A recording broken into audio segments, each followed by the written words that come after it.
So how you doing in this post-pistol brace life? So assuming you are not currently a felon and you removed your pistol brace or you somehow fit into one of the injunctions, what now? There are a few options. The number one option, according to the ATF, would be to put one of the numerous non-banned pistol braces on your AR pistol. Right. There's like two. They both suck.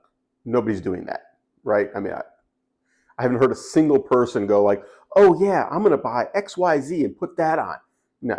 Nobody has a freaking clue what's permitted. They made it so vague and so easy for them to reinterpret that nobody's doing that.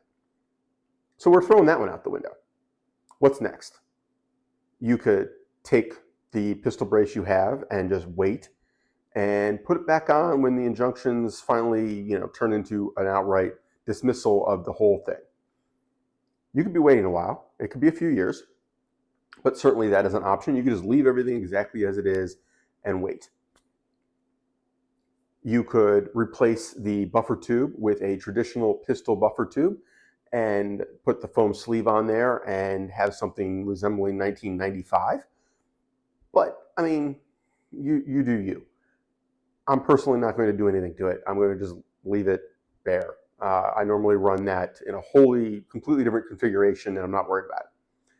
But what else can you do now that you don't have a pistol brace on your AR pistol, assuming you are not one of the people who is exempt due to the injunctions?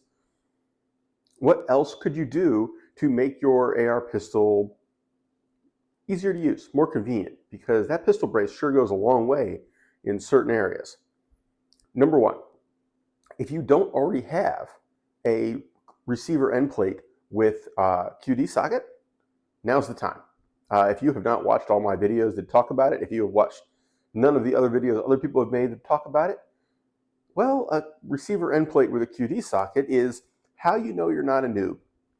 Yeah, it's that important. Put one on if you don't already have one, because that's where you're going to attach your sling now that the pistol brace is gone. You got to put the sling somewhere, guys. And an AR pistol without a sling is awful silly. It's an awkward thing to be carrying around. But you could, I guess, if you really wanted to and look silly. If you only ever use it at the range, I guess. But otherwise, a QD end plate, they're like $15 to $20. Take a few minutes to put on. Just do it. You'll appreciate it later. Even if you put a brace back on later or you put a stock on and configure it as a rifle, the QD socket is just handy. It's how I always run mine. Now, what else? Assuming that you have some sort of optic on your AR pistol, what do you have? Is it appropriate now that you don't have a pistol brace? If you've got an LPVO or a prism optic or something else with a narrow eye box that requires you to be firmly behind that pistol, you have a problem, because that's going to be very awkward anywhere but in a static position. Now, if that's all you ever use your AR pistol for, it's going to the range, sure. If you are using it to hunt, if you're using it for home defense, if you're using it for anything else, you may want to reconsider your optics choices. A wide aperture red dot, something like an EOTech would be excellent, I think. A 25 millimeter red dot, anything like that. Anything where you have a big open eye box that you can look through to more easily aim without worrying about, am I exactly behind that thing? I keep wanting to say rifle. It's not a rifle. But you get the idea. You don't want to have to be exactly in position to be able to see where you're aiming.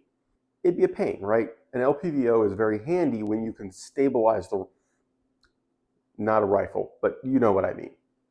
When you can stabilize it.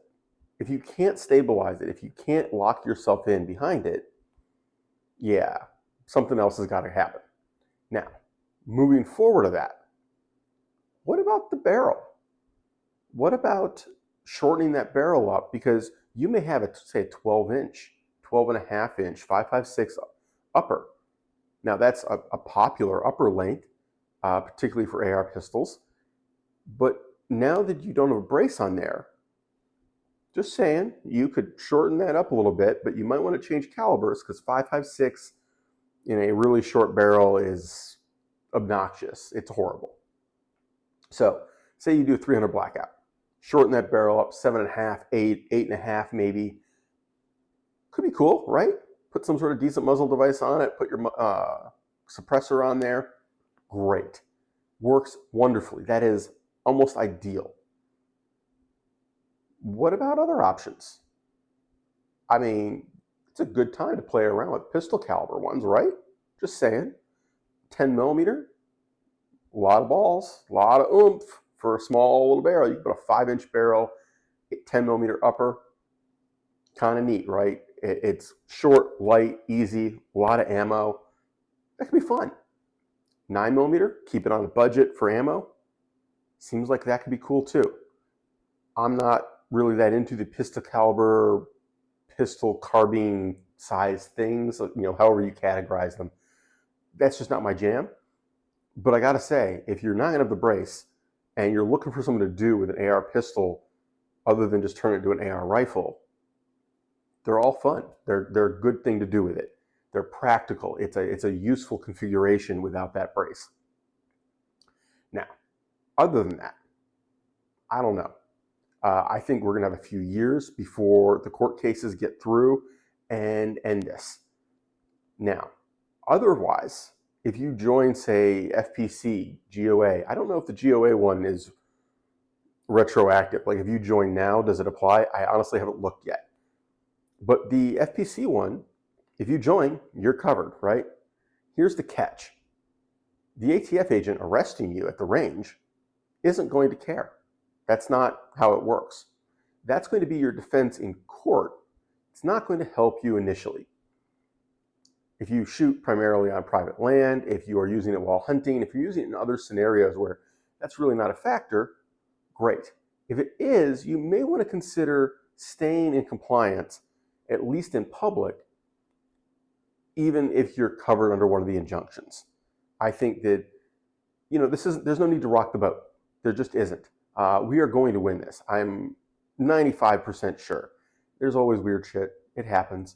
But I think that, there'll be an appeals process. There'll be this and that. And it could be years. It could be 3 or 4 years. It could be 5 or 6 if it requires going to the Supreme Court. And I think in the end, this is going to wind up in the Supreme Court.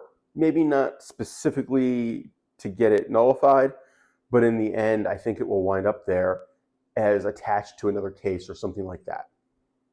So I think that we're better off playing along, staying in compliance, even if you don't have to, rather than making waves and giving them ammunition to use against us. Otherwise, take care, have fun, stay safe, and keep shooting and enjoy your AR pistols. They are a freaking blast.